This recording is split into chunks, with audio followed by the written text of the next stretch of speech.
Terrifying scenes like this could become a growing reality all across the state. That's if a mandate on gas stations to have fire safety equipment is wiped out. Good evening, I'm Christine Johnson. And welcome back. I'm Maurice Dubois. For decades, New York State has required gas stations be equipped with fire suppression systems. And the systems do save lives, but the state could soon lift that requirement to have them. CBS 2's Diane Macedo has more new at 5:30. It's a terrifying scene for any motorist. Something goes wrong at a gas station and suddenly you see a growing fire. At this April incident in Saratoga Springs, the station's fire suppression system kicked in before anyone was injured.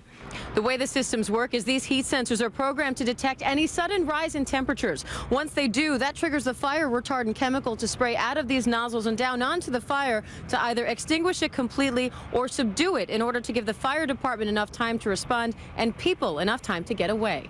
But a pending vote at the New York State Code Council could soon lift the statewide requirement that gas stations have those systems.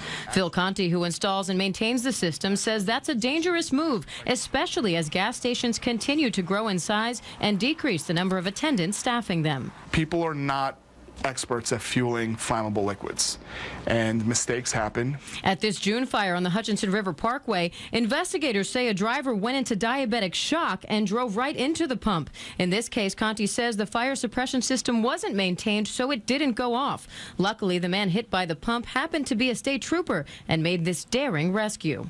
But the New York Association of Convenience Stores says the systems can also misfire, adding, quote, when such malfunctions occur, it's messy, costly, and dangerous for both the gas station owner and the unsuspecting fuel customers who happen to be at the pump. The association also says modern gas stations don't need the systems because they have a valve that cuts off fuel supply in the event of a fire. Huntington Fire Chief Frank McQuaid says the suppression systems are still necessary. It's like a smoke detector in your house. Every house should have one. Same thing with a gas station. The council is expected to vote on February 11th. Diane Macedo, CBS 2 News. Now, the state has not yet taken a position on this issue, but does point out that the International Fire Code does not have and has never had such a requirement.